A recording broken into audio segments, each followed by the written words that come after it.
Sveiki. Šioje pamokoje parodysiu, kaip galime keisti mūsų lapo dydį Google piešimo programoje.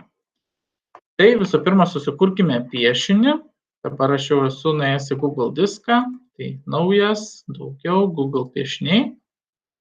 Atsidaro piešimo programa. Pavadinsiu šį piešinį lapo dydžio keitimas. Spaudžiu Enter ir sukuriamas mano piešinio failas. Dabar, kaip matote, aš iš karto turiu lapą, kuriame galiu piešti tam tikro dydžio. Tiesą sakant, net nežinau, kokio jis čia dydžio, yra kažkokia liniuotė, kažkokie mato vienetai tiek viršuje, tiek kairėje. Ir aš, tarkim, nesu patenkintas šitų lapų dydžiu, norėčiau, kad jis būtų kitoks arba jo proporcijos būtų kitokios. Tai kur galėčiau šitą nustatymą pakeisti? Tai paprasčiausias keitimas yra, va štai kampe yra tokie brūkšniukai ir atėjus su pele į apatinį dešinį lapo kampą, aš galiu tiesiog paspausti pelę ir paspaudęs ją vilkti ir matau, kaip keičiasi mano lapo dydis ir proporcijos. Taip, tarkim, noriu padaryti jį mažesnį ir labiau pailgą.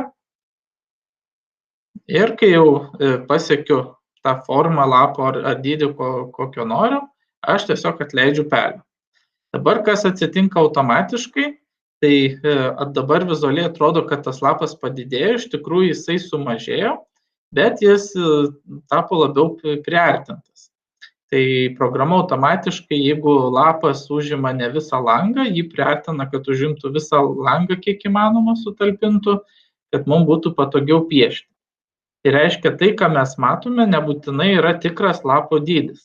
Reiškia, mes galime keisti tiek jo dydį, tiek jo priartinimą. Tai va dabar, jeigu pasižiūrėsiu į tas liniuotės viršų ir kairiai, va skaičiukai jau yra didesni atstumai tarp jų, reiškia, aš matau labiau priartintą vaizdą. Pats lapas yra mažesnis, nors tas priartintas vaizdas jau užima didesnę lango dalį, negu buvo prieš tai. Tai va, tai toks rankinis lango keitimas gali būti su automatiniu priartinimu arba nutolinimu. Bet jeigu aš noriu tikslaus dydžio, ir dažniausiai turbūt tas būna, jeigu mes planuojame tą piešinį atspausdinti ant tam tikro dydžio lapo, kad nebūtų ištemptas, kad ryškumas būtų geras. Tai šitus nustatymus mes galime rasti paspaudę meniu punktą failas ir pasirinkę puslapio sąranką. Tai pasirenkam puslapio sąranką ir šiuo metu čia aš esu patinkinęs tiesiog rankiniu būdu ir mano lapo dydis yra 17,61 cm ant 8,81 cm.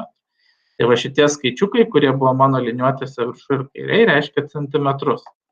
Bet aš galiu pasirinkti ir tam tikras proporcijas. Tai yra standartas 4:3. Reiškia, proporcingai lapo ilgis bus 4 kažkokie vienetai, o plotis 3 kažkokie vienetai, tai kaip senasis televizoriaus ekranas maždaug.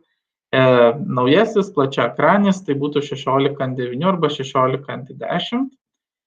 Na, o tinkinta jau yra, kur mes turim visišką kontrolę patys susireguliuoti. Tai dabar reguliuotis galime centimetrais, lygiai taip pat yra ir matavimo vienetai coliai, bet nebūtinai mes galime matuoti centimetrais, ypač kai kalbame apie piešinio raiškumą, kad jis būtų nesigautų iš taškelių arba iš kvadratėlių tas piešinys, kad jo kokybė, kaip sakom, būtų gera. Tai mes galime pasirinkti matavimą taškais. Tai yra, kiek taškų telpa į ilgį ir plotį. Tai kuo daugiau taškų tilps į ilgį ir į plotį, tai tuo mūsų paveikslėlis bus kokybiškesnis, daugiau informacijos turės, užims daugiau vietos.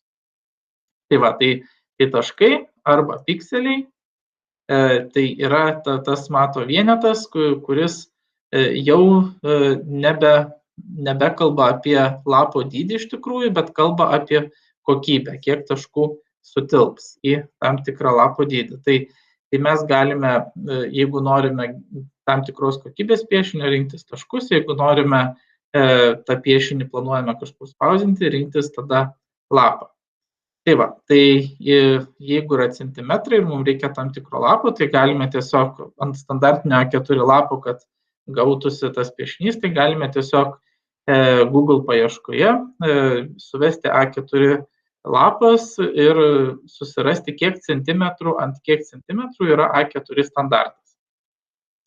Tai va, ir tuomet spausti taikyti. Tai tarkim, jeigu mano užduotis yra lapo dydis 800 ant 600 taškų, tai aš pasirenku taškai, 800 įrašau, 800 ant 600, spaudžiu taikyti ir mano lapo dydis dabar jau yra pritaikytas taškais. Taip, jau, kaip matot, dydis pasikeitė. Jeigu vėl aš keisiu už kampo, tai vėl pasikeis mano lapo dydis. Tai va, tai tokie lapo gali būti nustatymai. Galima, aišku, ir nieko nekeisti, jeigu tai mums neaktualu, bet vėlgi pakartosiu dar kartą, kad jeigu planuojame spausdinti, būtų gerai nustatyti lapo dydį, kokį mes spausdinsim. Ir jeigu norime geresnės kokybės, geresnio raiškumo, tai reiktų pasididinti taškų skaičių. Tai tiek šitoje pamokoje ir iki kitų pamokų.